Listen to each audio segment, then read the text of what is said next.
And we are back for episode 3, numero 3 of Jumping the Gun.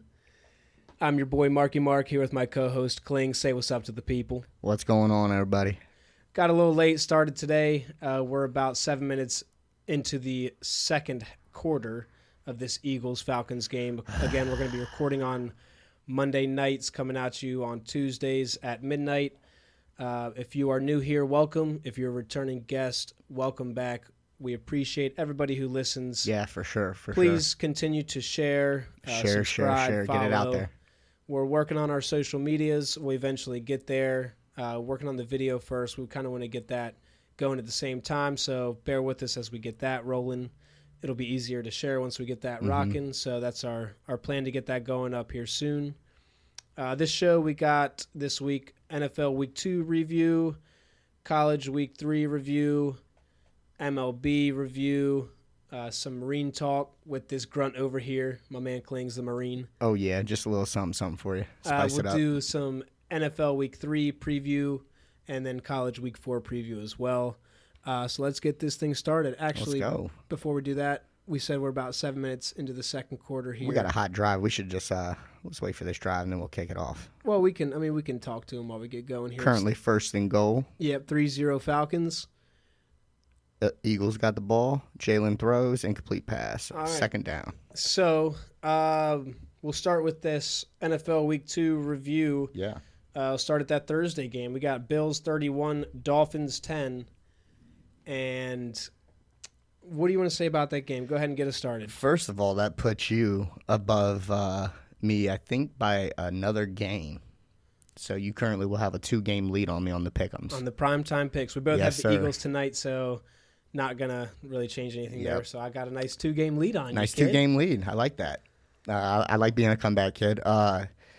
Mainly for that game, I think the Bills kind of got lucky, if you ask me. I think Tua's injury, if everybody's seen that, or for those that have seen it, it was another rough one, another concussion. But I think the Bills got lucky. I think the Bills got lucky on that one. Yeah, with the Tua thing, I know a lot of question has been going around the past few days about should he retire and whatnot. And as a former athlete, I never had to deal with a retirement like that, never made it that far. But when it comes to hanging up the cleats, it's a difficult decision. Yeah. Just add on that, leaving anything that you have your heart and soul poured into, you just have to hang it up without your on your terms. Yeah, that's got to be a tough call. Yeah, so for the people saying just retire, obviously for his medical Slow standpoint. Slow it down, think about it. Yeah, I mean, for his medical standpoint, it makes sense. I mean, having that many concussions in so few years, I think he's on 4 now within 2 years. It's just not.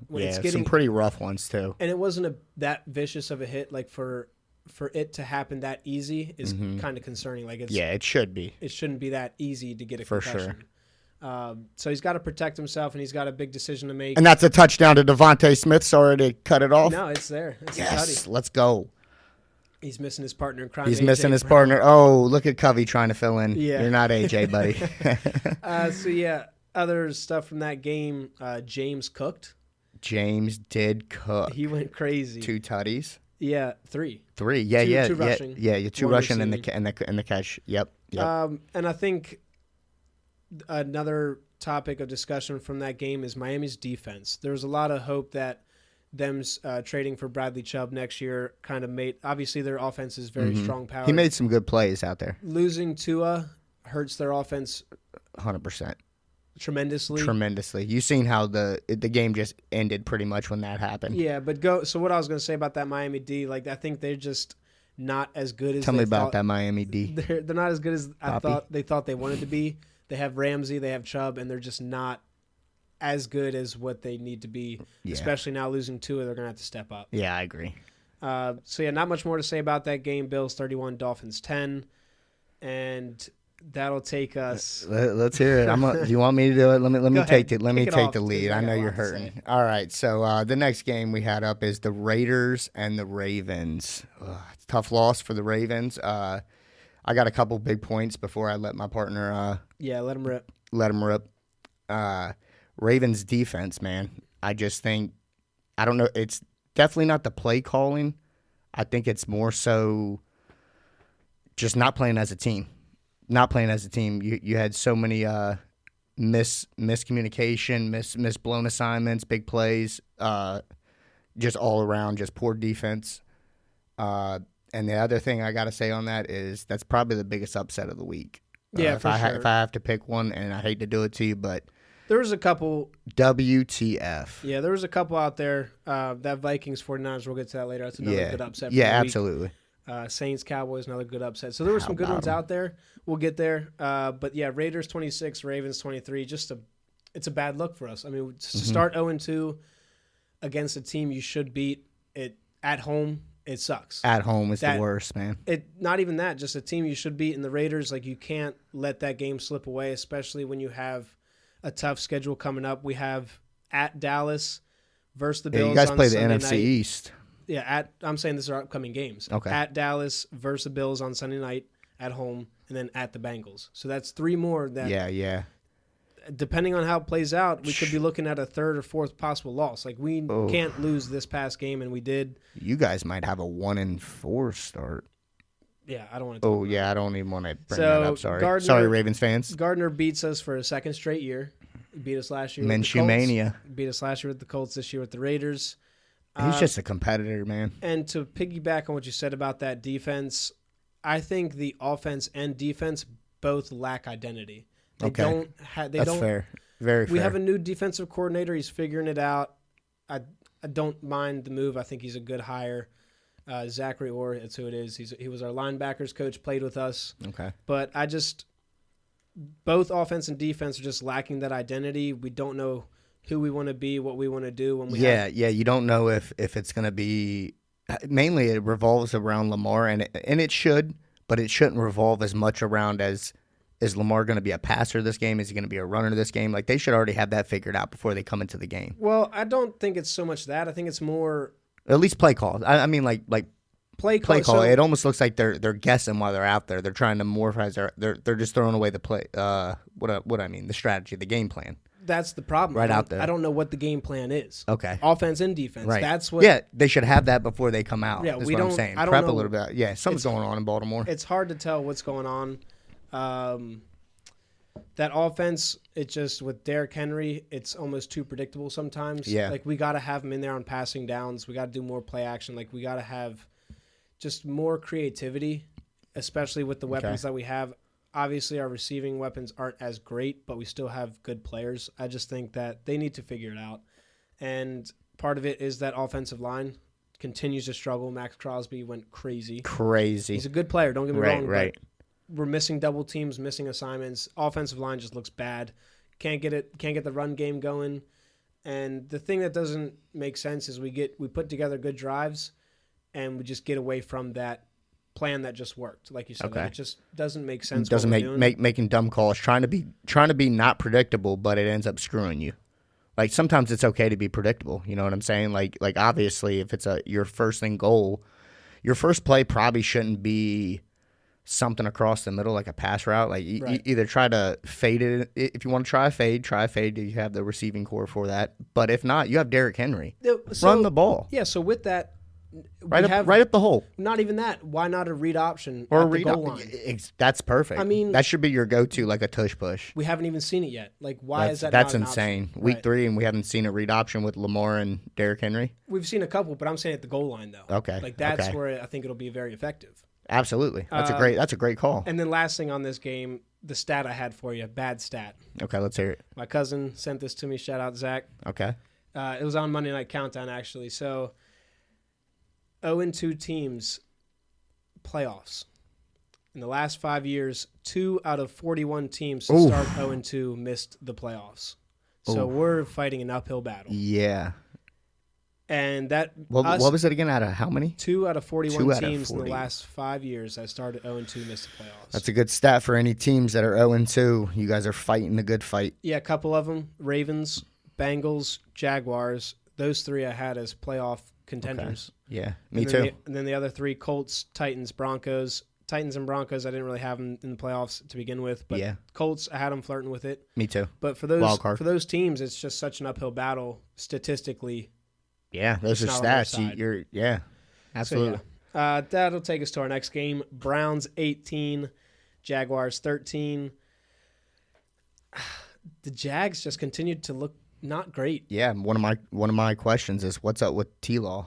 Yeah. I have no idea what's going on with him. The offense looks off. They don't look explosive. Not at all. They have the weapons too, and that's the thing. Only put up 17 points week 1 against a subpar Miami defense we just talked about. And Browns defense is a good defense, don't get me wrong, but to only put up 13 points as a team that you pride offense on, like your offense is supposed to be your strong suit. Expect at least 14. Right. Bijan is cooking us right now. Yeah, he's having a day. The running backs are actually cooking in general. Yep. Another stat, speaking of which, I saw passing touchdowns and passing yards are at an all-time low. Low. Yeah. I was going to say that. Yeah, low. I noticed that all day. Yeah, and same with points. Over-unders for total points. Unders Most are hot. unders were hot this week. So, back to that Browns game. Deshaun Watson had a good game. Yeah. Shout out to the Browns and the Brownies for getting the dub at least. Yeah, I mean, it was a hard-fought game for you guys. Sloppy, nonetheless, but you guys pulled it out for sure. It puts them in a good position in this division now because us and the Bengals 0-2. Well, that's a win they definitely probably didn't think that they were getting, and they ended up pulling out. It was a toss-up. I don't know. The Browns are a good team. I think their fans expect them to win. That's a little bias coming out. You know me with Deshaun. I mean, I'm not a Deshaun guy either. Not there. Ever since allegations. Yeah. So yeah, Browns 18, Jaguars 13. I don't have anything else on that one. Nah, me neither. Let's keep it rolling. Keep it rolling. We got the Jets pulled off the win and wrote the ship right with the Titans, 24-17. I thought A-Rod looked good. He had a couple great passes that, in my opinion, only A-Rod would complete. Breece Hall showed off his hands on one of those. It was a great catch. Yeah, Breece Hall is a workhorse. Absolutely. And the Jets defense, that's probably my biggest key to that game. I thought the Jets defense forced the turnovers and gave Aaron Rodgers enough that came out weird. Gave Aaron Rodgers enough chances. Yeah. And he's one of the type where you give him enough chances, he's going to beat you. Yeah. I mean, I think Rodgers looked good, but it still seemed like they're trying to figure out what. Yeah, it's still not full potential. Yeah, it's still early. It's week 2. Good win though. Yeah, definitely a good win. Calvin Ridley for the Titans, bright spot. It's about not a whole lot of brightness going on for those Titans, but Calvin Ridley looks good. Will Levis's fumble in the end zone. Probably end zone? Was that the end zone? No, it was. The one that I saw was 3rd and goal. Yeah, I think that's what it was. Yeah, so he fumbles on 3rd and goal. They were up 7-0, so you're getting at least 3 points, hopefully, you think. So make 10-0. That's a big start, and then to fumble it and give it right back. I saw a clip. You could see his coach say it to him. You could read his lips. He said, "What the fuck are you doing?" Yeah, because he said something during the post game interview. He said, he's a grown man, or he's an adult, or something along those lines. I mean, he was like, he's a grown man. He knows better. Yeah, I mean, when you can see the coach visibly upset like that and saying that, you screwed up. Yeah, big time. Man, Falcons are driving. 2 minutes left in the first half. 2-minute warning. So Jets get the win. They're trying to keep building, and like I said, I think they're still trying to figure out who they are, but. Good win, and it's something to build on for them. For sure. Look forward to seeing them next week, for sure. And our next game, one of the other upsets we were talking about, this one was a shocker, in my opinion. Absolutely Vikings, shocker. 23, 49ers 17, and Sam Darnold was getting it done. Remember I said in the NFL preseason preview, I said Sam Darnold, if he's going to do it, if he's going to have a decent year, this is his year. Good call. Yeah, I do remember. No, for sure. 2-0, it's early, but when you have weapons like when you Jefferson, if you're beating the 49ers, you should absolutely get your roses for that. For sure. They're a good team. They've been Super Bowl contenders last 5 years easily. I'm going to hit on it just because obviously the 49ers are the Eagles' second rival. I'm glad that defense basically just looked ugly. I don't think they are ugly. Like, they're definitely top tier, but they just looked I observed pitiful. The same thing because they stayed up to where was the game at? It was in Minnesota. Maybe they just had a bad flight, hotel or something like that. Just up in the Midwest, though, they do those 12 o'clock starts because it's 1 o'clock games. Okay, yeah. See, maybe they were just out of funk, just out of whack. Could be. Also, to just add on to that, what probably happened is, did you see the turnovers? 1 interception and 2 fumbles that they lost. That's 3 turnovers. Right. You can't do that. Yeah. And expect to win a ball game. I don't even know if the Vikings turned it over. I know Justin Jefferson was having a day. Yeah, I mean, he only had 4 receptions, but he one put of them up was over one of them was a giant 97-yarder, his longest TD of his career, actually. But yeah, he had over 100 yards on 4 receptions. So for the 49ers D, going back to that, letting up the big plays, that was the key difference in that game. Yep. When he's only having, I mean, he's a great receiver, is in my opinion the best in the league. Yeah. If you're getting 4 receptions on over 100 yards, just a lot of big plays. Yeah, Especially, obviously, that 97-yarder, but still, like, that was 97 yards to the house. Good win, Vikings. Skull. Yeah, that is Skull. a big one. 2-0 for the Vikings. Chargers, 26. Panthers, 3. Kind of saw this one coming. In one of my dynasty leagues, I started J.K. Dobbins. I was going to ask you, how do you imagine if he was with the Ravens right now? I always wanted him to stay. It was just a health thing. They couldn't. He's showing like, I think I seen something today. He was on Pat McAfee, and he basically said, "Oh, you guys thought that was me? I was the injury prone guy, the woulda coulda. You're about to see." I love that mentality from him. Me but too. It's week 2. He could easily get hurt. I don't want him to. I hope he doesn't. Right. I really hope he stays healthy. I mean, because but I like him a lot. in a way, that's kind of the only correct mentality to have. You know what I'm saying? But for him to say that is kind of a lie. He's been hurt almost every year. I hope he keeps balling. Yeah, same. I'm with him. I hope he keeps balling. I hope he keeps balling even though he came from where he came from. Not going to mention that. Jim Harbaugh continues to get those boys playing. Yeah, 2-0. 2-0. Bryce Young, not looking good. He's to the bench. Yeah, he is to the bench. That's breaking news. News broke today that Andy Dalton will be getting the start for week 3. That's a first-round draft pick. That's number 1 overall. No, number 1 overall. Traded the house for him, and you're just going to You're just going to give up on the kid. And I don't know if I agree. I just don't know if it's so much giving up on him, or they just don't think they can protect him at this point, or if they just need to try something new. But that's a really bad look when he's supposed to be your future. That's a bad look for both ends. Yeah. So not much more to say about that game. Anything else you wanted to add on to Justin Herbert played a lot better. I'm a big fan of Justin Herbert. I actually like him over a lot of other quarterbacks, Joe Burrow, in the NFL. I just think I can get behind that. Yeah. I think he's a good quarterback. He played well.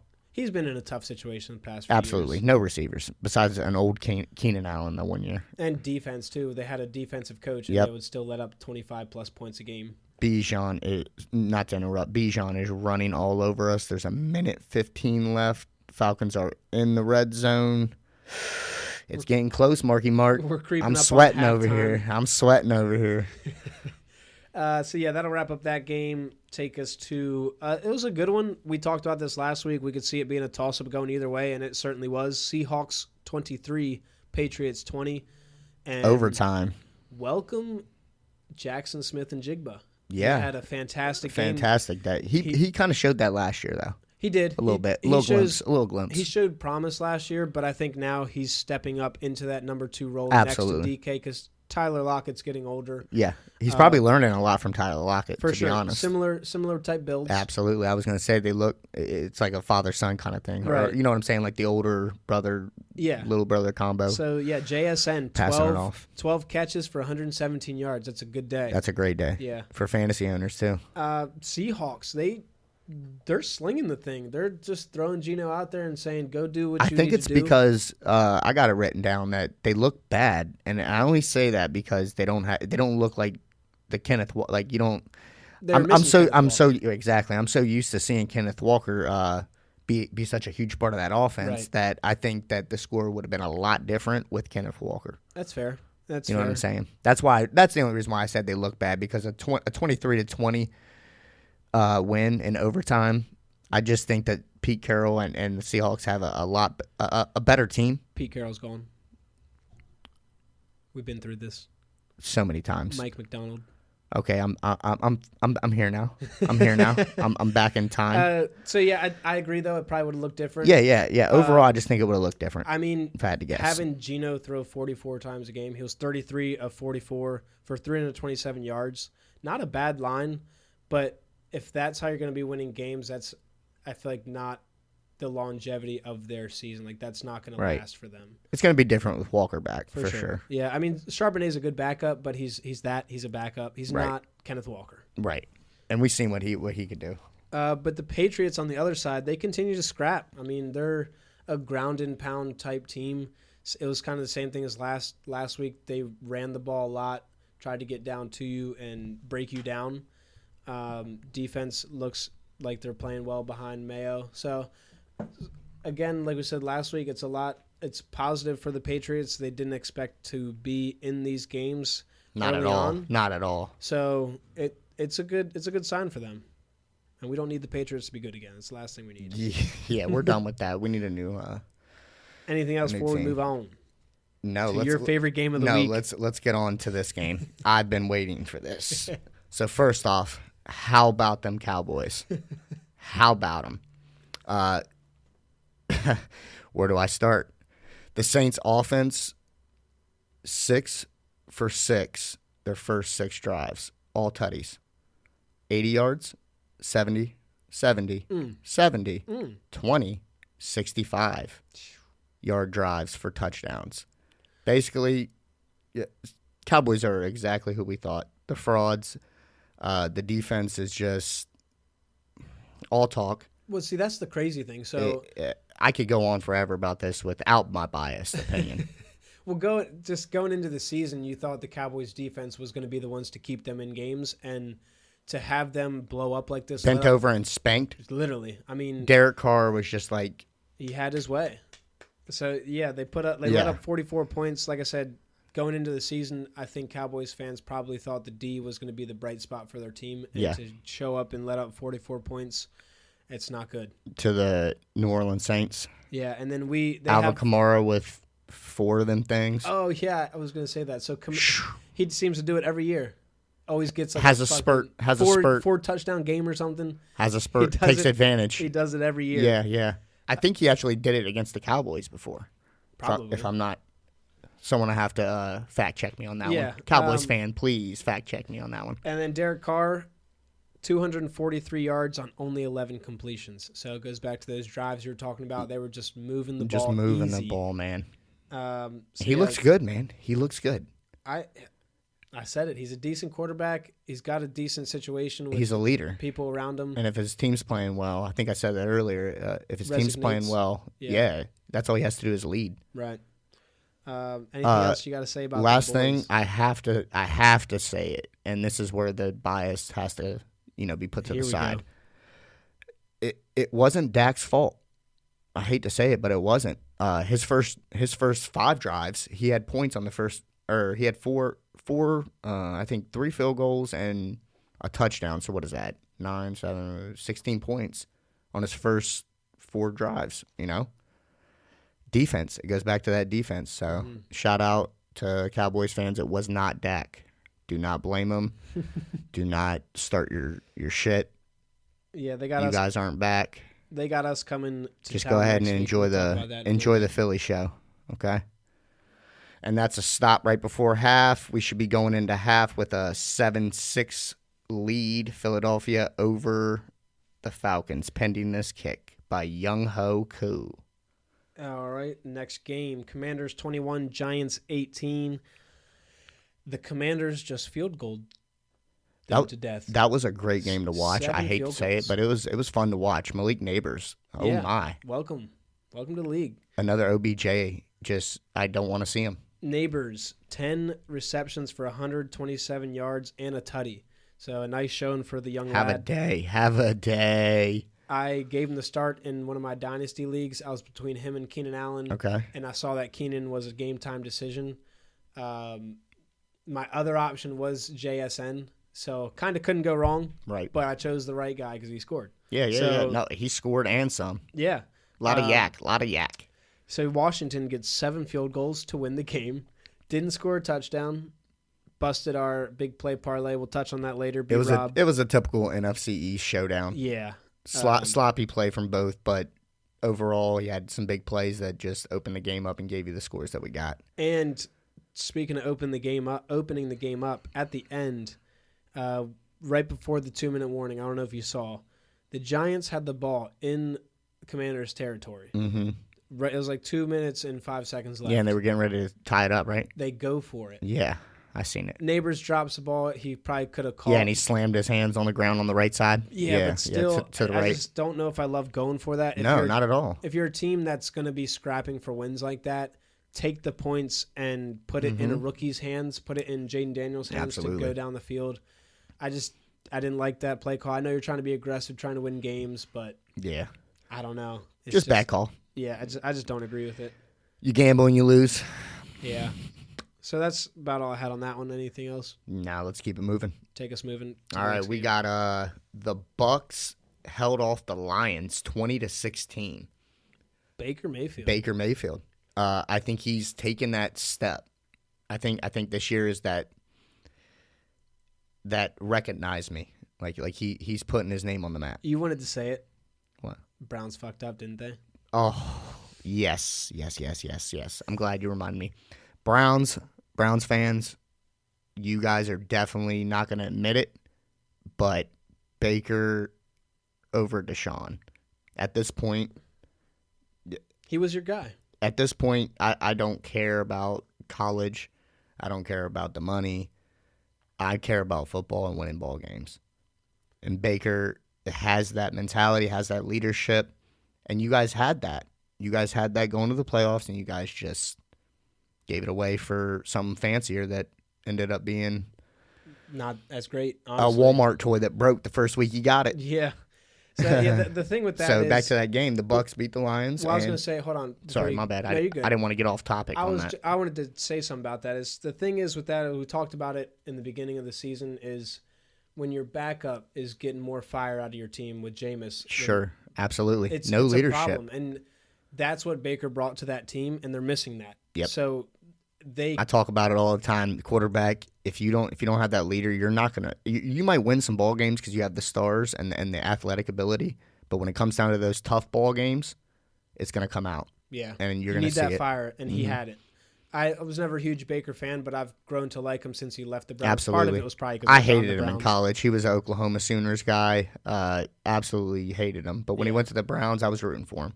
I wasn't because he went to the Browns. Right. Now that he's off understandable. The Browns. Right. So yeah, back to that game. I think the Bucks are legit.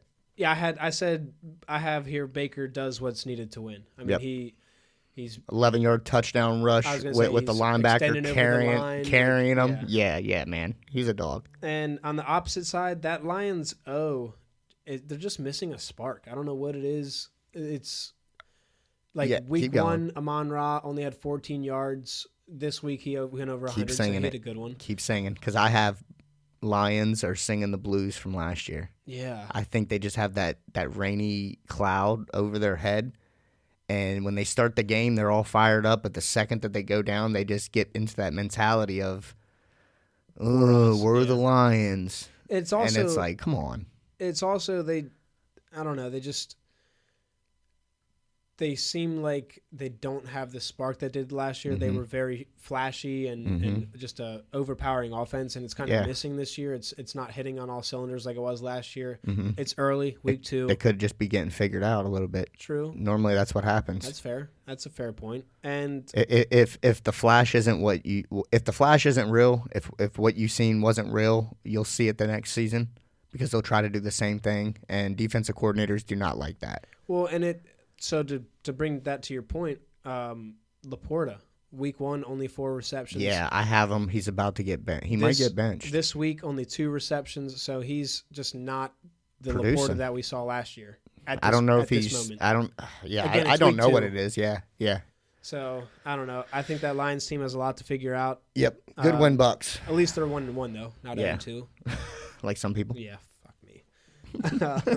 So moving on to the next game, Packers 16, Colts 10. I saw this one as an upset because definitely I did not see Malik Willis getting the job done.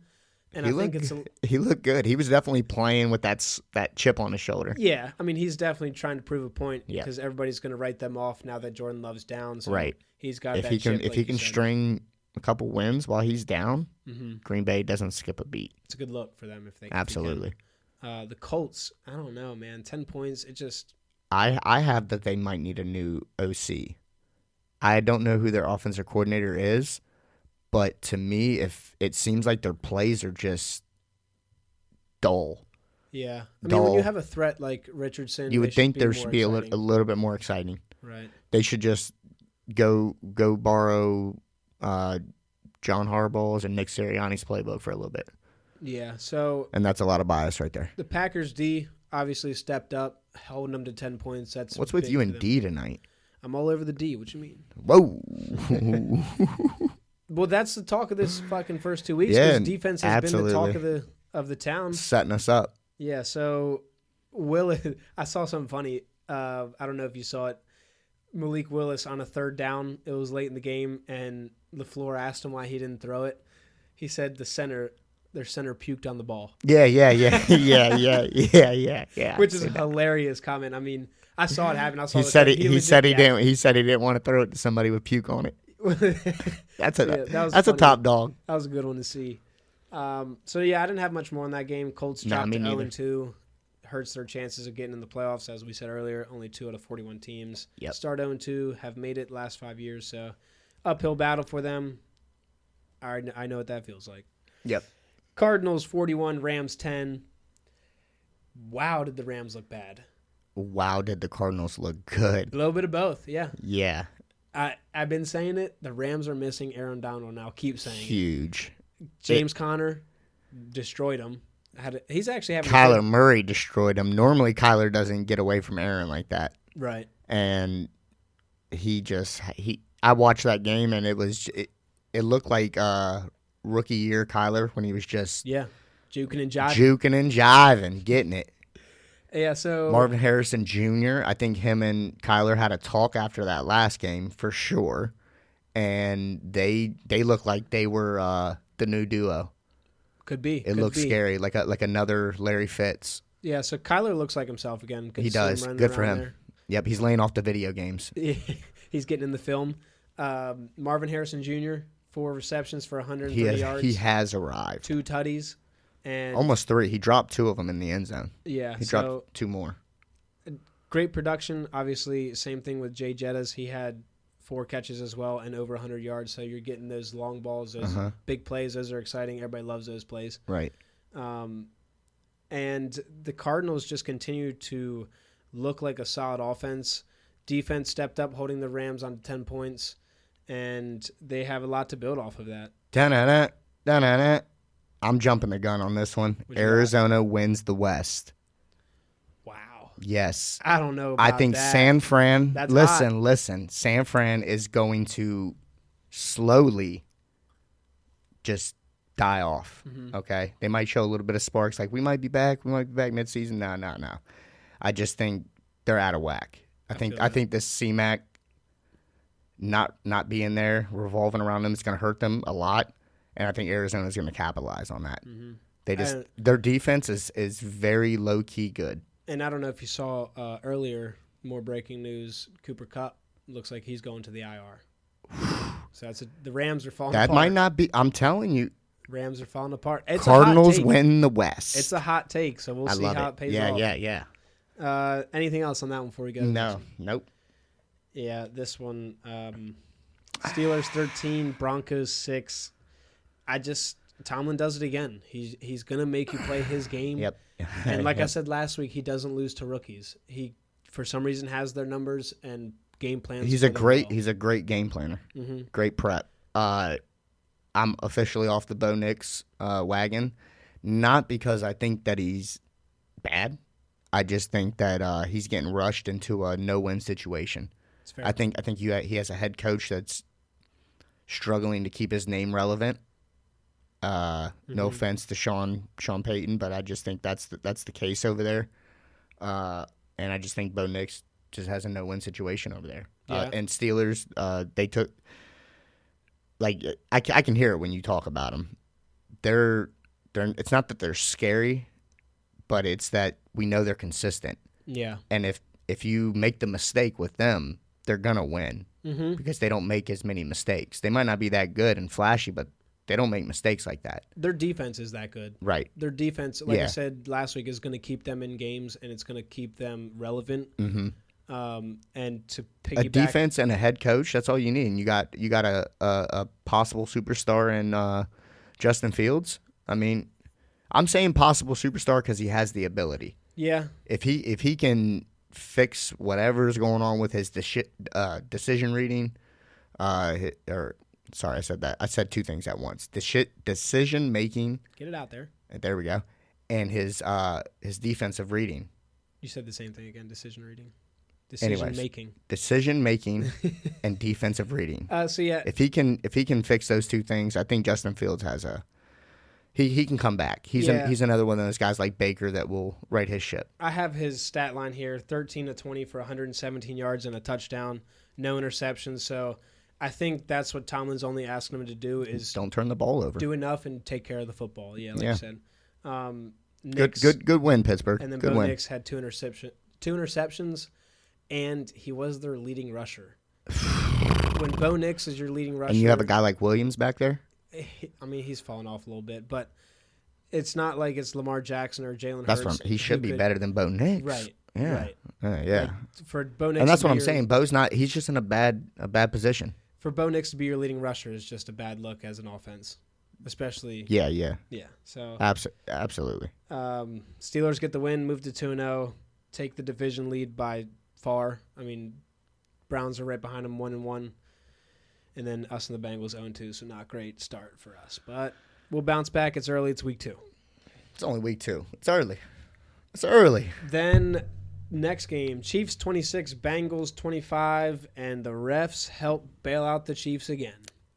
Now, it was a penalty. I was going to say Patty and the Zebra Gang win another. Yeah, so it was a penalty. I will say that. Absolutely, it was a penalty. I also saw a clip from that same play where someone on the defensive line for the Bengals was being held. Okay. Obviously, they didn't call it. They're only like I said, they're only focused on what's going to help the Chiefs win. Yeah, it seems like I hate to say it because I'm not a guy like that, but it was a penalty. I understand, but just the look at it, like it looks bad. Watching that play, the play happens. Players hit the ground, and then the flag comes in. It was just way too late to be like, "Oh, that was clearly pass interference." Like it's like it was definitely a couple like two, at least a second or two split. Like way late. It was late. Yeah. It was after everybody threw their hands up and kind of gave him the look. Yeah. Bengals defense showed up though. Yeah, they did. They looked good. They held Patty to I think under 200 yards. Travis Kelce was irrelevant. Yeah, he's kind of been absent. Too much Swift. It'll do it to you. Trust me. And other side of the ball, Jamar. This another bad showing. Four receptions. I think only like 32 yards. So Jamar off to a slow start. I think you touched on it last week. You said something along the lines that Joe and Jamar, it's a lot different when there's no other distraction. I guess for the defense, there's no other distractions. They're missing Higgins. Boyd is gone. Mixon's gone. So you can hone down on those two guys. Perfect lead off to actually, I said that, but I kind of put it in a different context. Yeah. What I said is like Joe, for one, he doesn't impress me at all still. And that's just straight up no bias opinion. Just me as a football quarterback heavy kind of guy. Whenever Joe has the options to not be predictable, you never know where he's going to go because he does have that athletic ability to sling that thing and make defenses look bad. But like you're saying, with no T. Higgins, no Joe Mixon, no other weapons, and he just had Jamar Chase and Mike Gesicki. Gesicki was their leading receiver. Was the leading receiver, and he looked good. No, he did. Whenever you just have that, it forces that defense to know, okay, this guy is definitely going to be passing 3rd and 8. He's definitely passing 2nd and 8. They're probably going to pass. Right. Go ahead and lock down these two dudes. Yeah. So just to finish that up, I think when Joe gets his weapons, I think that series I think we see a little bit of a switch because I think the Bengals defense is tired of Patty. Mm-hmm.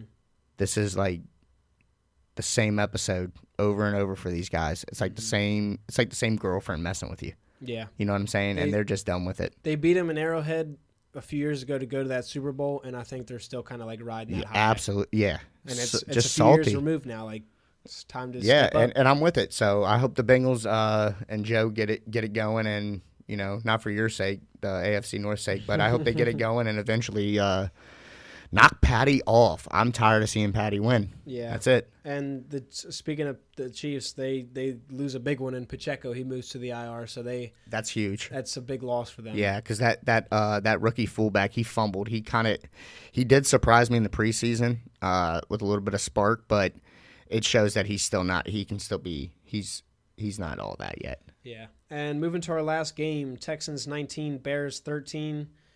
I was a little hungover from the Ravens game, so I fell asleep a little early on this one. You didn't miss much. I saw the first 3 quarters, and then in the fourth quarter, I was dozing off. Yeah. That's about when it died, too. Yeah, so Caleb Williams, he's still figuring out the NFL. Like, he was doing that runaround shit again. It's like, dude, this isn't USC. You're not going to be able to just run Basically, around. this isn't college. Yeah, this is – everybody's as big, strong, fast as you. Like, that's these right there. men. The last thing that you just said Yeah. is a huge visual that you could see. Yeah. They're fast. He's doing too much. They're fast. Like, you're trying to roll out, and you think not you think. You've done it in the Pac-12 for multiple years, multiple games, to where you roll out and you extend that play for about 3 seconds to get that open look.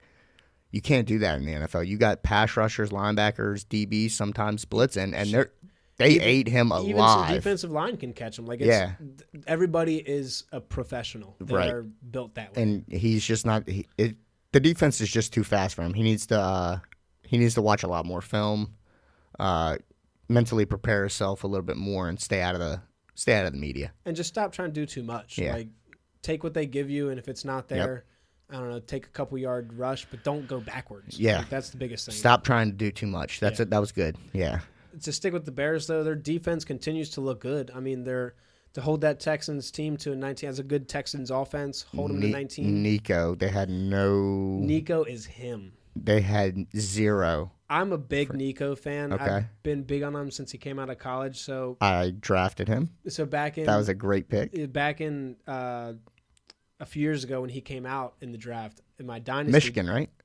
I don't remember where. I'm pretty sure he's a Michigan guy. But I drafted him like the 3rd round of a dynasty draft, and I was like, I'm just really high on him. I think he's gonna be good, and he's come into that role as a number 1 receiver. Like, he is a dog. Absolutely. 8 receptions, arguably top 15. Touchdown. Arguably top 15. Oh, easily. Especially right now, he's top 5 in numbers. Yeah. Maybe even top 3. I haven't looked. He had that one-handed catch on the sideline, got his foot down. It was beautiful. Yeah, he's a dog. Soft I like hands. Nico a lot.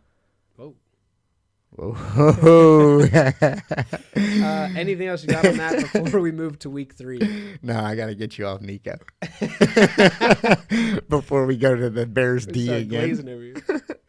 Oh, Bijan. We're back live. Bijan ripped off. 3rd quarter just started, and Bijan started off where he left off. Week 3, Thursday night, Patriots at Jets. I think the Jets continue to build and win this one. Yeah. Jumping into the week 3 preview, I definitely for Thursday. Yeah, that's Thursday night. Yeah, I think the Jets and Aaron Rodgers get it done. I don't think the Patriots pull that one off. Yeah, not much more to say there. Nah. Chargers at Steelers. This one will be a good test for both teams. Steelers with a good defense, Chargers good offense. Yeah. So we'll see who gives there. Right. I'm taking the Chargers. Go Bolts. But it's in Pittsburgh, so I could easily see Pittsburgh grinding that one out. Yep. If they go 3-0, that's a tough hill to climb for us. Yeah, so I got Chargers as well. Yeah, so moving on to next 1 o'clock game, Texans at Vikings. Again, another good test for this Vikings team to see who they really are. I took the Texans. I just don't know if this Vikings team will continue that this good stretch that they're on, but we'll see. Yeah, I got Texans on that. Mm-hmm. I just think they're better. Yeah. And then you guys Eagles versus Saints. Yep, in New Orleans. It's my game of the week, not just bias, but yeah. That's your game of the week? Yeah, 2-2-0 teams, high-powered offenses. Everybody's saying the Saints are for real. We know we're for real. It's going to be a good game. Depending on if we win this one, it could switch my game of the week. If we lose this game, it's not game of the week. Well, if we win, game of the week. We'll probably be done recording by the time before this game ends, so you won't really get to change it. Okay. Our games of the week are different, though. Okay. We kind of missed it last week. We kind of breezed over it. We were excited to get started for episode 2, so we kind of just went over it. But this week we brought it back. My game of the week, I'll go ahead and say mine since you already said yours is Eagles Saints. My game of the week is the Lions and Cardinals. Okay. So we'll come back to that one. No, I like that. Yeah, though. we'll come back to that one. Next 1 o'clock game, Broncos at Bucks. I took the Bucks pretty straightforward. Yeah. We just seen when talked about Bo Nix and them. Yeah, so don't need to go in depth there. Packers at Titans. Ugh. I picked the Titans only because they're at home. Yeah, I don't love it, Brett. You're all right over there. I don't love it. I told you I don't love it. Marky Mark sweating. But I don't know. I don't know. I just didn't love the Malik Willis Packers offense. Okay. They got the job done, don't get me wrong. But I think that Titans offense might figure it out this week. I mean, they put up 17 points against a decent Jets D, so maybe they bounce back. But yeah. Who'd you take? I went Packers. I think the Packers have a better defense. Yeah. Again, I think the Titans are they're mid. Yeah, they're mids. They're mids. I'm with that. I was a toss-up there. And then also with the Packers, I just think that Josh Jacobs, I think he looks really good there. I think he's the big cause why they win on Sunday. That's Josh Jacobs. Jacobs. Big play parlay for your boy. That's my pick. Yes, sir. We'll get back to that one later. We got a lot of stuff for you guys. Yeah, stay tuned. Stay with us. 1 o'clock. Next 1 o'clock game. Giants at Browns. I got the Browns. The Giants are just bad, so I think the Browns continue to build off what they just had. Yeah, I'm with you. I hope all NFC East teams lose. Go Browns. And last 1 o'clock game, Bears at Colts. I took the Colts. I think they bounced back after a bad showing against the Packers. So ditto. Yeah. 4 o'clock games, Ravens at Cowboys. That has potential to be a game of the week as well. Both teams looking to bounce back after bad losses. I need us to win. I'm always going to pick the Ravens. Easy. So I'm going to go ahead and save myself. If we lose this game and I switch my game of the week, that is my game of the week. It should be a good game for sure. Next 4 o'clock game, Panthers at Raiders. I took Ravens, by the way. Fuck the Cowboys. Panthers at Raiders. Raiders, not much more to say. I went Raiders. I hope so. I had to after, yeah. Yeah, they're bad. Panthers are bad. Dolphins at Seahawks. I took the Seahawks. Don't know what this Dolphins team's going to look like with Skylar Thompson. Exactly why I went Seahawks as well. Is Kenneth Walker back? He'll probably be questionable. He probably won't say till like Friday or something. I think they win without him. But, but if they do have him, it's a lock. That's a wrap. Yeah. My game of the week: Lions at Cardinals. Yeah, let's hear this. I kind of like it too. Yeah. So I took the Cardinals. They're at home, and I took Arizona as well. I will be at that game. Oh yeah. I will be live at that game. Yeah. So I don't know. Like I said, the Lions have a lot to figure out on offense. This will be a good test for them. I mean, they just had a good test against a decent Bucs defense, but this Cardinals team is hot right now. Absolutely. So we'll see if Dan Campbell can get the boys rolling against them. I think Kyler has a good game. Detroit, I don't know if they have the personnel. I mean, Aiden Hutchinson had a great game. I think he had 5 sacks. I think the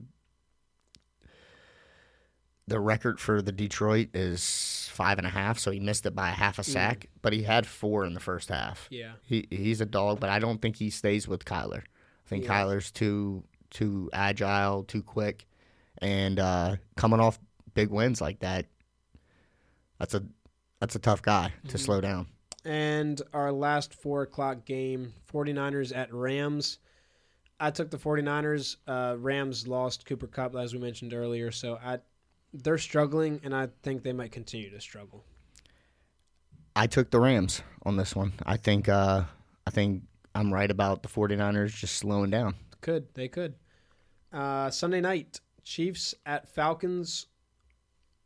I took the Chiefs. We're watching this Falcons team, and it's just more the same from last week. They're just not as explosive as people had hoped. Shoot, they're staying with us. Yeah, they've only scored 6 points. I know. They got me sweating over here, man. Yeah. So, I took the Chiefs. Okay. I definitely just went Chiefs. Yeah. It's hard to bet against Patty these days. There's only about 5 teams I'll probably take against the Chiefs, and they almost have to be at home, too. I don't even like them playing at Arrowhead. And it is now 9-7. 9-7. Yep. So Falcons we are just losing. kicked a field goal. Deep breath over there. Deep breath. You didn't lose to the Raiders. We have a Monday night doubleheader, so we have an extra primetime pick this week. Yeah. Jaguars at Bills Monday night. Who'd you go with? I went Bills.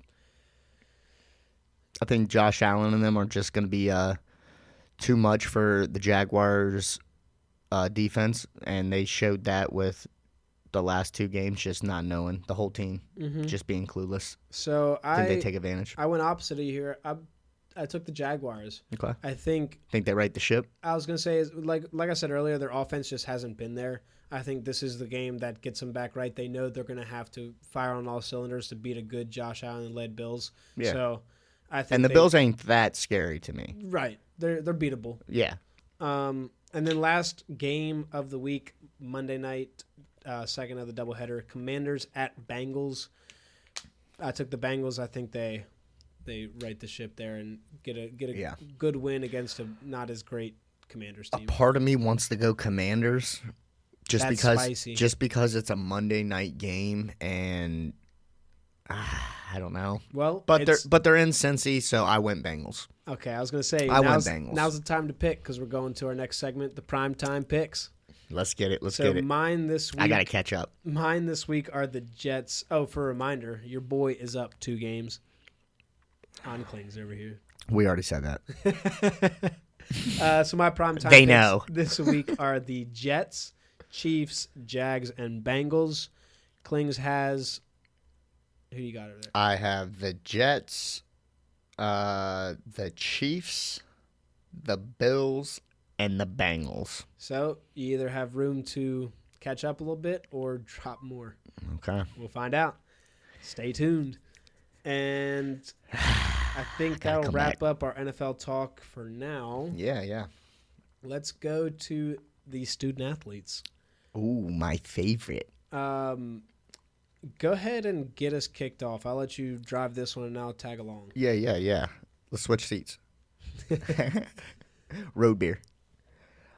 So just to start it off with NCAA, a great week by some of the top contenders. A lot of blowouts. We have a new number 1 top dog. Hook 'em. The Texas Longhorns. Hook 'em. For those of you that don't know, and this might be your first time listening, I am a huge Texas Longhorns fan, so I will do my best to keep bias out of this segment. But after the week we had and just what's going on in Texas, I think you would agree. So some changes. Texas is number 1.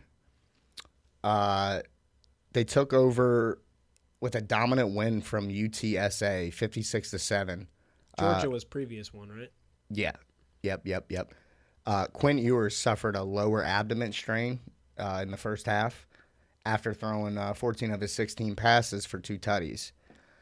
And he gave the Horns a lead before he got hurt, but luckily for us, we have a guy by the name of Archibald Manning. Yeah, so let's start with that Texas game. Arch Manning came in and quite literally ran with it. He had that 60, literally. He had that 60-plus yard TD. Put on a nice little juke. Juking and jiving. Yes, sir. I saw he made a joke that his grandpops, the original Arch Manning, yeah, he was athletic, and it said that his athleticism skipped Eli and Peyton. Yeah, I seen that too. I think Peyton said it. Peyton said it skipped a generation. That's awesome though. Yeah.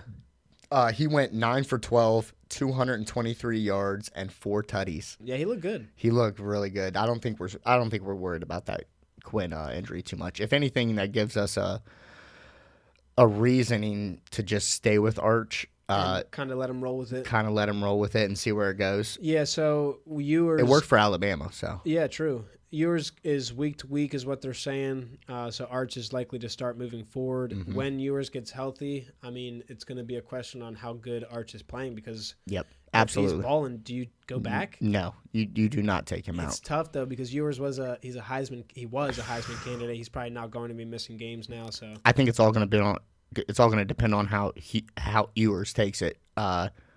Yes, Devontae, sorry. Yeah. But it's all going to be how he takes it because if you look at that situation when it happened in Alabama, Hurts was very humble, took the back seat, didn't fight, and they won a championship out of it. Later, he handled his business by going to Oklahoma respectfully and everything like that. So I think that's the best case for Quinn. Quinn's already showcased enough to get drafted. He was the top pick for the Heisman candidate this year already before he got hurt. Yep. So I mean, I think he has a lot of stuff in his bag he can play with. Yeah, so that'll be interesting to see. That'll be interesting to see how that plays out. If, like I said, if Arch starts winning, it's going to be a question like, do you bring Ewers back in or do you just ride Arch? So we'll see what happens there. Anything else you want to say about that game before I move on? No. Okay, so you're talking about that Heisman. He was the favorite. Ewers was the favorite going into this week. He goes down. You know who steps up into the number one spot? Yes, I do. Mr. Cam Ward from the U. The U. The U is all the way back. So we'll go to that game. Miami 62, Ball State, big fat goose egg. They just, I mean, like I said last week. It's Ball State. They have easy schedule for the next couple games. They dominated a team they should. And Cam Ward, 5 touchdowns in the first half. 19 for 28, 346 yards. Yeah. Sheesh. He's a dog. I expect him to be a good NFL prospect. We touched on this the other day. He has that mentality to play well at the next level. So he'll definitely be in the Heisman finalist. Oh, yeah. So right now, that's definitely one of my current picks. Heisman odds on FanDuel, Cam Ward is the favorite at plus 450. Smash that. Then you got behind him Jalen Milroe and Jackson Dart from Alabama and Ole Miss, both at plus 600.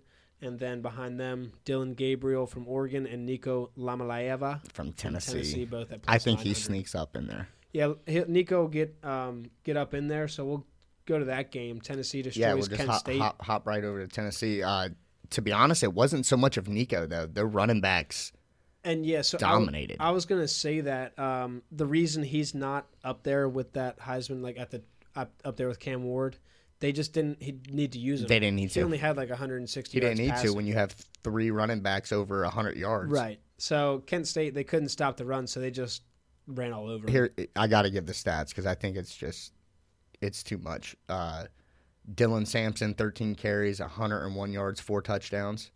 Deshaun Bishop, 7 carries, 120, 2 touchdowns. And their third string even had 10 carries for 100 yards.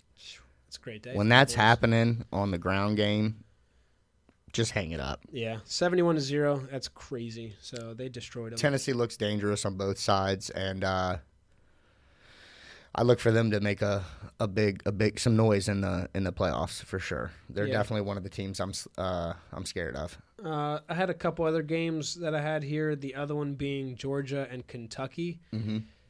Defense, 13-12. That game, the SEC, man, it's tough. It's a tough. Conference. It's a juggernaut. To be honest, I think Georgia just looked bad. I think they're getting figured out. To be honest, they don't have the playmakers like they had the previous couple runs, and I think that's starting to show. Well, and Georgia too. They always have been a defensive team. Like it's Georgia's way is defense. Yeah.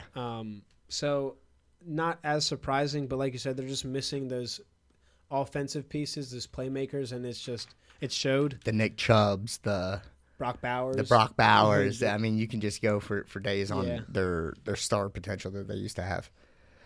Jumping over Ohio State, Penn State, they had buys, so they'll remain pretty much where they're at. Penn State kind of falls back to make room for Miami, rightfully so.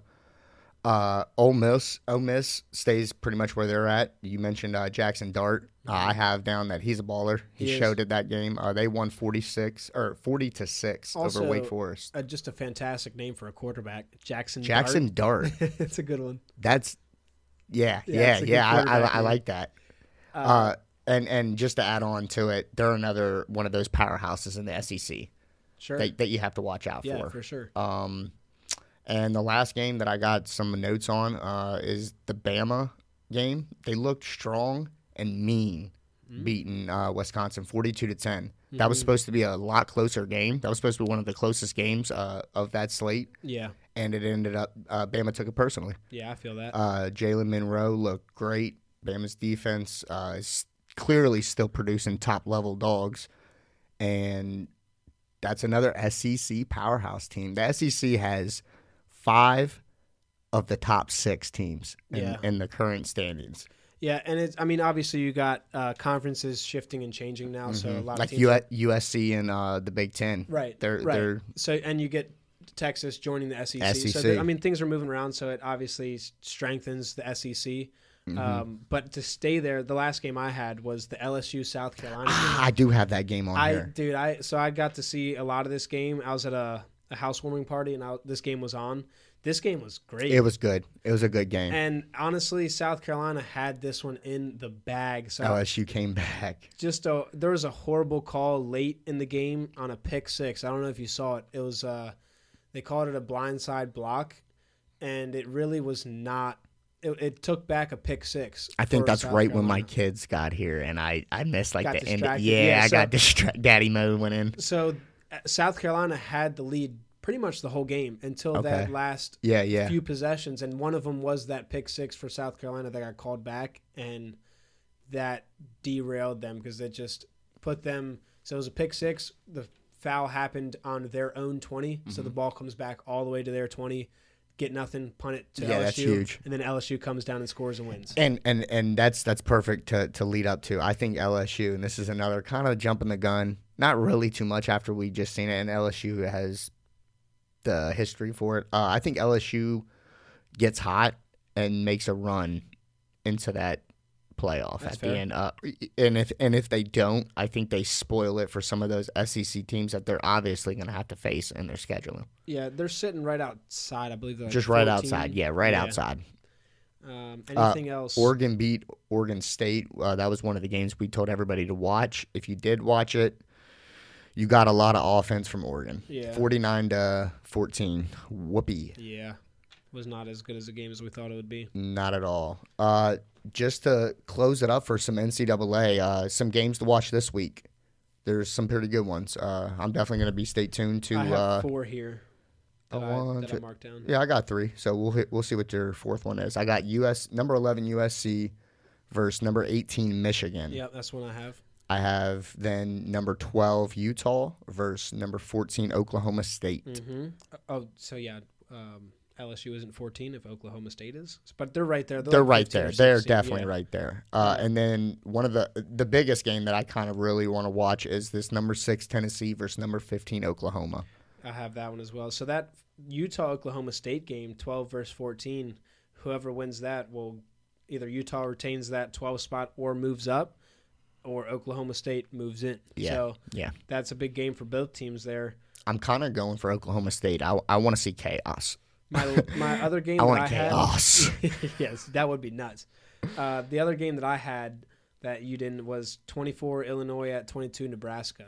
I seen it, but I just Both are undefeated. I slept and on it. Nebraska has Raiola, the Mahomes look Patty like. Jr. Yeah. Patty Jr. So if either of these teams win, I think Nebraska's a stronger team. If they win and continue to win, then they're gonna continue to try and push themselves to get into that top 12. So they're sitting at 22 right now, a long way to go. But if they get a strong win over this undefeated Illinois team, adds to their resume there. I can see the Cornhuskers moving up. Yeah. So yeah, that should wrap up our college.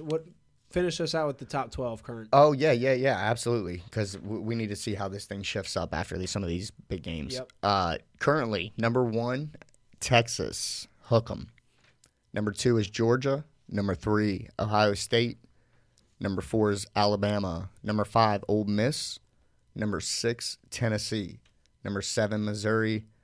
Number 8, Miami. Number 9, Oregon.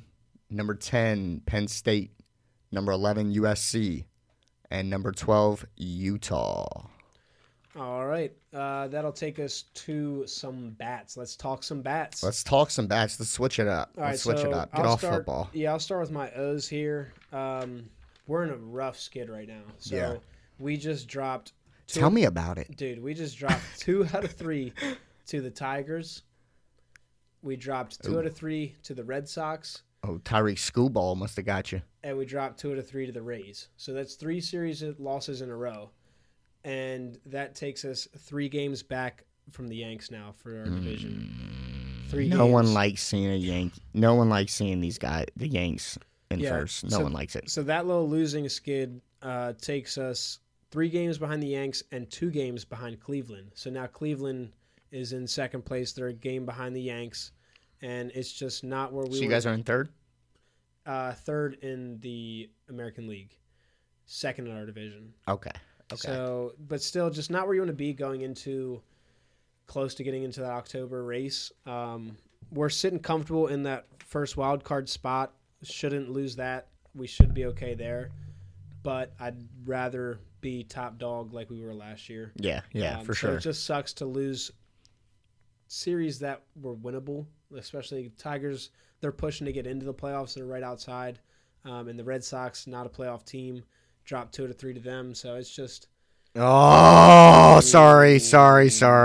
Oh, who's that? Calvin Ridley? No, they don't have him anymore. Who is that? I don't even know who that is.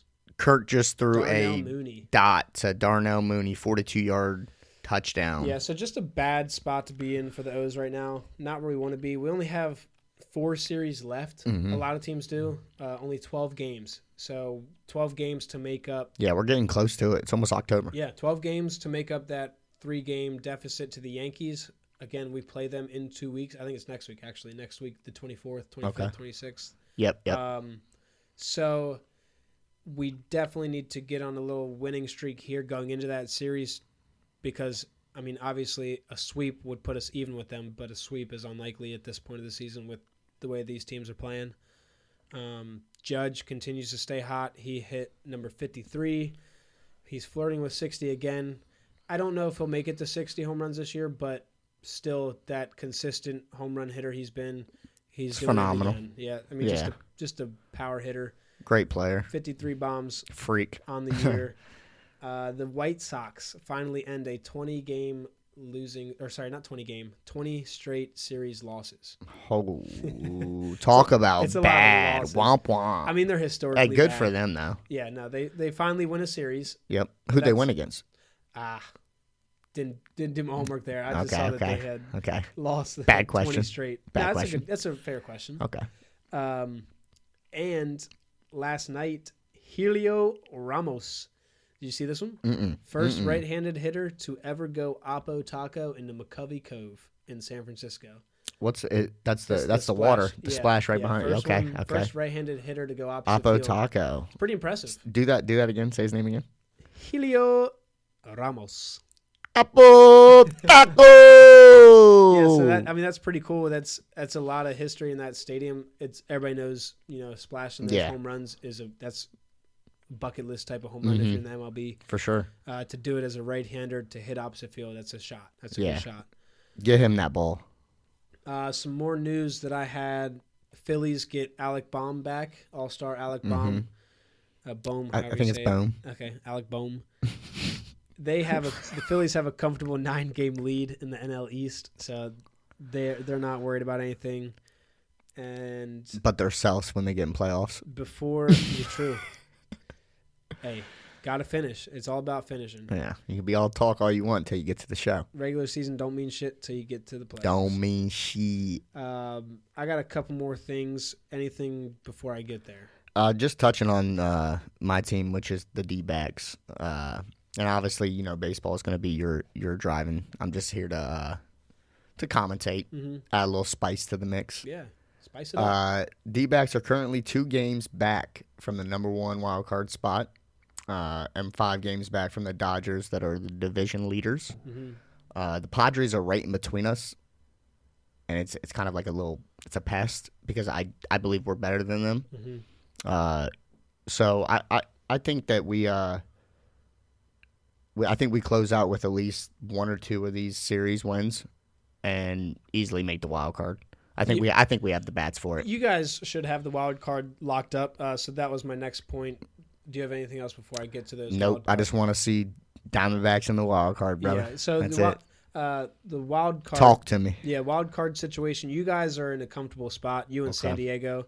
I think you guys are a game and a half behind San Diego. Yeah. It's very close. You guys are 2.5 games ahead of Atlanta and New York Mets. We talked about last week. They're neck and neck right now. So the current NL. Yeah, I think we said Atlanta was going to be the team that sneaks up. Yeah, well, last week's episode. The wild card, the NL wild card is actually in the same spot that we talked about last week. Okay. Same exact spot. You and San Diego are solidified as at 1 and 2. So the D-backs in San Diego are definitely 1 and 2. Yeah, because there's 3 wild card spots. So you guys are locked in right now at those first 2, and then the third spot, the Mets and the Braves are fighting, and they play each other next week. The Cubs are 5 games behind both the Mets and Braves, so they're not really in it. It's really just between the Mets and Braves. Yeah, they don't have the power, the bats or the pitching to 5 games is a lot to make up with only 12 games left to play. So the Mets and the Braves have that last spot locked up.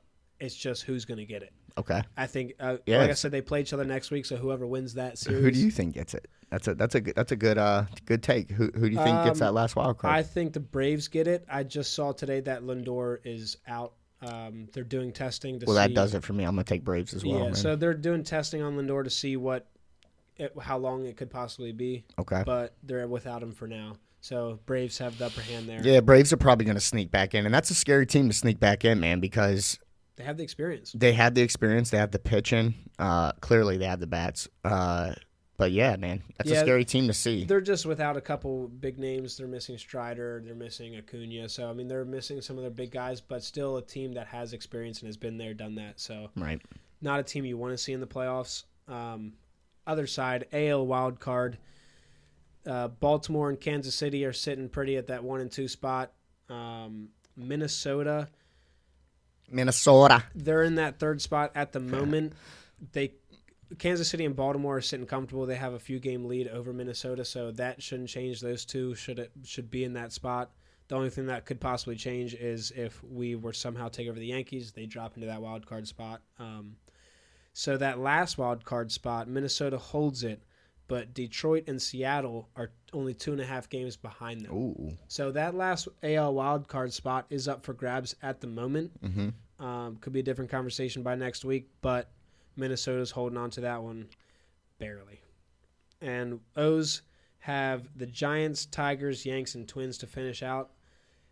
Giants, not that great.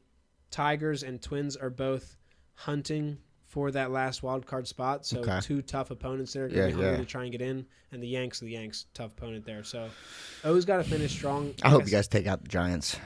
We should be okay to get that last wild card spot, like I said. But to get that division, we got to win a lot of these series against playoff contending teams. Well, let's go O's.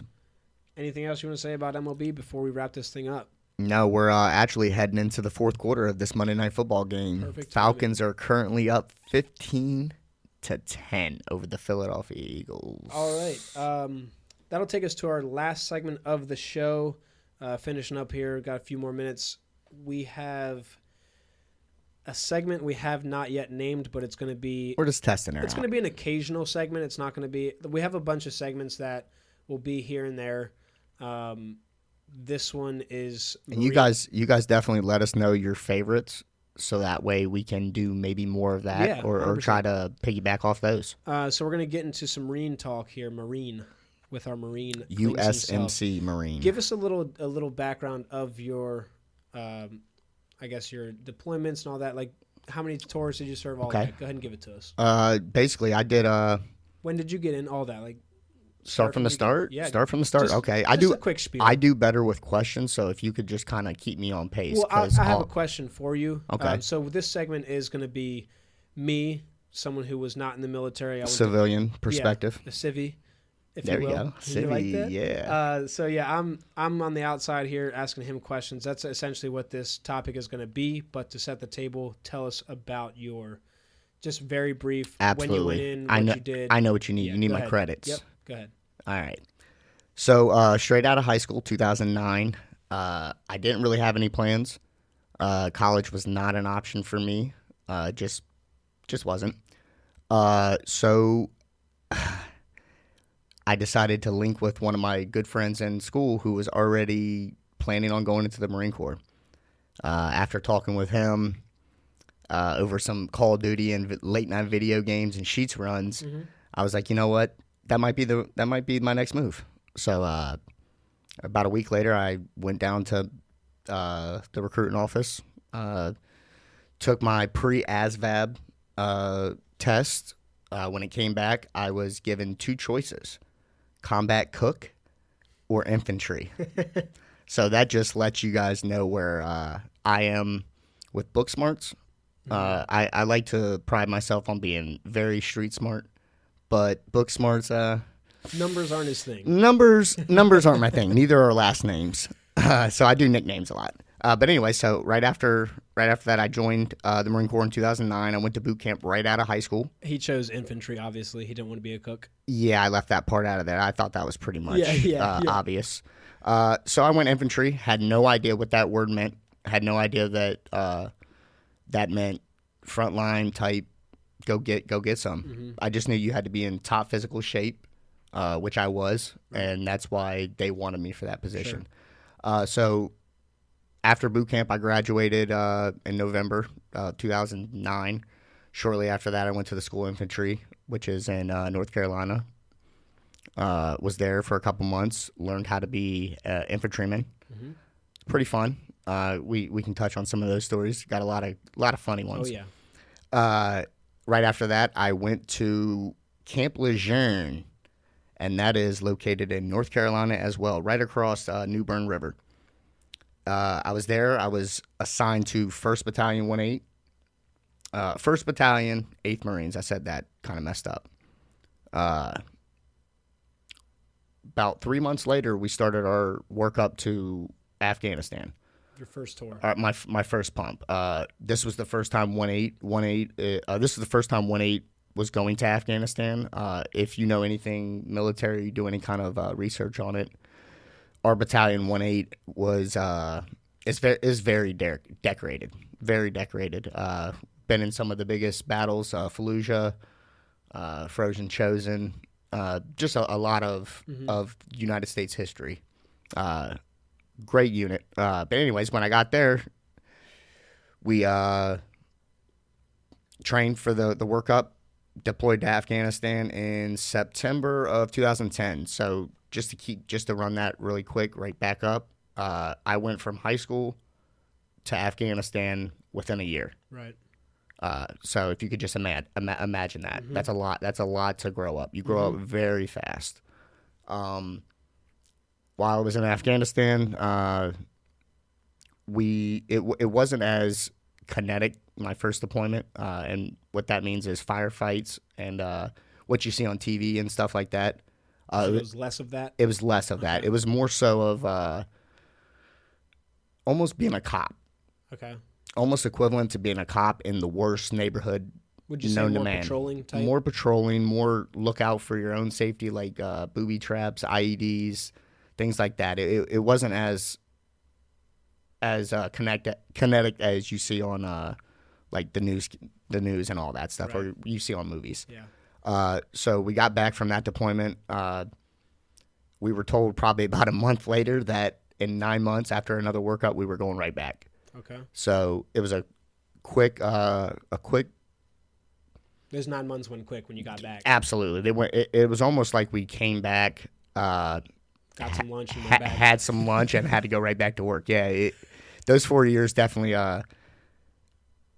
feel very small, very minuscule to time. Like Right. I don't know how to really I understand what you're put saying. it out there. Yeah. And I hope I'm not jumbling this up for our listeners, but just to wrap that up, my second deployment, when we went on our second one, that one was very kinetic.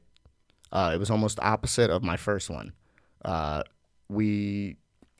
company, Alpha Company, got assigned to what's called helo operations, and that's kind of a step up to what all the other not normal, but what all the other infantry units were doing on that second deployment. We actually stayed back in the rear, and we would get these operations, and we would fly out on helicopters at night, go to a village, take a compound, stay there for a couple days. But what we were doing, and we didn't know this at the time, and you got to think we're 21 years old, right? Maybe. It's young bulls, young guys out here, and they're telling us you're going somewhere where Marines haven't been. Right. So when we get told that, you got to just know a lot of us guys were in that mentality of don't fuck up. Yeah, lace up the boots, do what you got to do. Yeah, because a lot of us guys on our first deployment, we lost a lot of guys to IEDs. And if you don't know what that is, an improvised explosive device. Basically, it's anything that you can pick up and turn into a bomb. These dudes were doing water bottles, MRE wrappers, just you name it. They were getting ruthless out there. Yeah. So 2 tours overseas in Afghanistan. Had some fun. I've heard some stories. We'll get there. Had some fun. We'll definitely get some stories down the line. And listeners, if you have any questions or anything like that, feel free to text me, text him, anybody. Drop us a line, get a hold of us somehow, and we'll be sure to try to answer those questions whenever we bring this segment to Yeah, like I said in the beginning of the life. show, we're still working on the socials, so it'll be easier once we get those rocking for you guys to sound off. But working on it, and so on this Marine talk, I had a question for you. Yeah, I need questions because Well, when we're just gonna do one- I need questions. gonna do Sorry one- about that 3-minute spiel. I hope you it's guys all right. liked it. We had to get some background. Right. So we both play Call of Duty. Yes. How realistic I am a are gamer. the equipment that's my question for this time. Is Okay. how realistic are the equipment that is in Call of Duty? So like your claymores, your flashbangs, your stuns, your sticky grenades, like how much of it is actually real and how much of it is bullshit? Butter knife Junior. So I've never seen anybody throw a knife at somebody. Well, obviously, but like a sticky grenade. So stickies, I've never messed with. I think they're a real thing. like how much do you guys see? Like how much? Most of that stuff that you see on Call of Duty is not available to the average Is it like Navy SEAL infantryman. type? Yes, Okay. you're talking about some top tier kind of guys, Okay. and even those guys will tell you that, as we always say, Call of Duty is not real. It's not real. It's not real. Yeah. Flat out, it's not real. Not a good So, representation. just to answer the question, the optics, most of them are real, but when you start getting into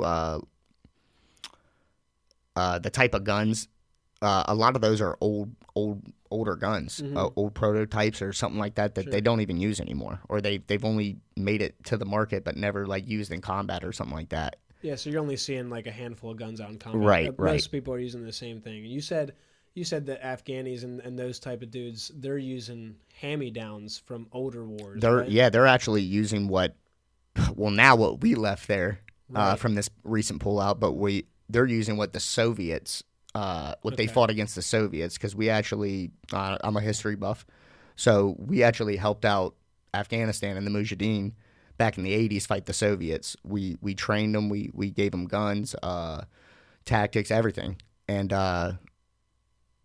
that's what they're still using to this day. My first deployment, we actually were finding a lot of IEDs that were meant for the Russians. Okay. We were finding some old stuff. Right. Claymores. Like, did you guys see those? We didn't mess with those, and I've personally never seen one. I would have to say that claymores are no longer a tactic that we use, because if you think about it, claymores are for defense. Mm-hmm. You guys were more. Yeah, and and you we said you guys were getting yeah, dropped and behind enemy lines. and we haven't really. I mean, the only way I would use a claymore is if maybe I had a post, guys on post, and I had to make like some protective measures, you know. So you guys don't really keep this kind of stuff on base. No way. Okay. No way. That was really more the question. Like, Absolutely. What do you guys see? I know you said like flashbangs are like you've never heard of an actual stun. Like, what does a stun grenade do? Exactly. I think what it does is it just combobulates you. It's a loud enough bang that hits your brain and sends those shock waves. And as we all know, once you get hit in the brain, your medulla oblongata starts acting up. Yeah, and you said Saquon Tutty, yes! There it is.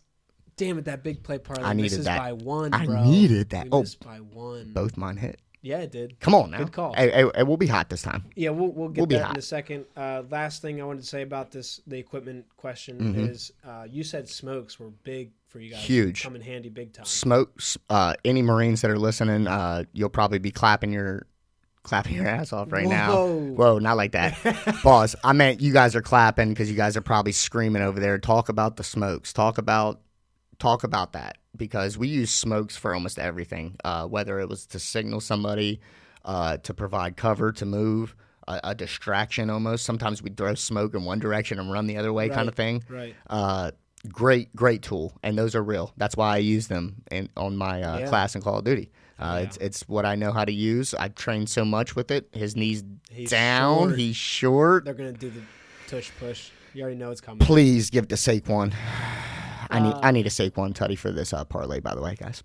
Oh, nice. Yeah. Yeah, the big play parlay loses. So I guess that'll wrap up the Marine talk. Anything else you wanted to say? No, unless you had any other questions. No, that's it for this time. Like I said, we'll get more back going after forward. We'll work on naming that segment. Still working on it. If you have a name for that segment, my grunt guys that are listening, shout out to the 1-8 family, by the way. If you guys have any kind of advice or something that we could use for this segment to name it, shoot it. Here comes the tush push. It is and successful. Jalen is in with the tush push. Eagles take the lead. That'll make it 16-15. They'll probably go for 2 because why not? I'm assuming go for 2 to make it a 3-point game with 6 minutes and 47 seconds left. So pending the 2-point conversion, we'll see what happens. So let's wrap this thing up with our big play parlay. So now that Barkley did not score, we each missed one. Barkley obviously was a yard short, so barely missed that one. I think B-Rob was actually a yard short too, or a few. He almost got it. Almost got it. So last week we had Breece Hall for a tutty, Brian Robinson, ETN, and Barkley. Breece Hall and ETN cash. Brian Robinson does not. Like I said earlier, freaking Commanders 7 field goals, so they didn't even score a touchdown against a shitty Giants team. And Saquon, he's in. He broke the plane. He broke the plane. Come on. To have gotten that, no? Come on. Let me see. Signal. They have not signaled. No signal yet. Oh, they're gonna say he was down. It's taking too long. Yeah. We need a review. Yeah. Can we? Jalen's asking for a review. All right, let's wrap this up so we can watch this game. I need your picks for this week's big play parlay. Okay. I'm gonna go with Derrick Henry for a touchdown. Okay, who's your other one? I don't think you told me. I thought I said.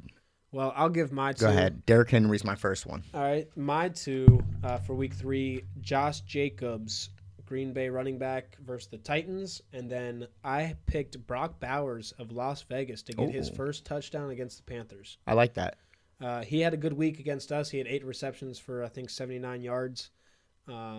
So I think he gets over that hump and gets his first tutty.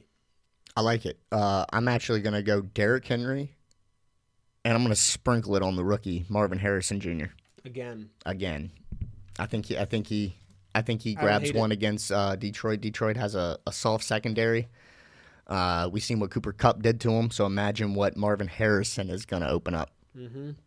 And that'll wrap up our show. I don't think we have anything else to say. No. Be kind, spread love. We'll see y'all next week. All right, we out. Go Birds.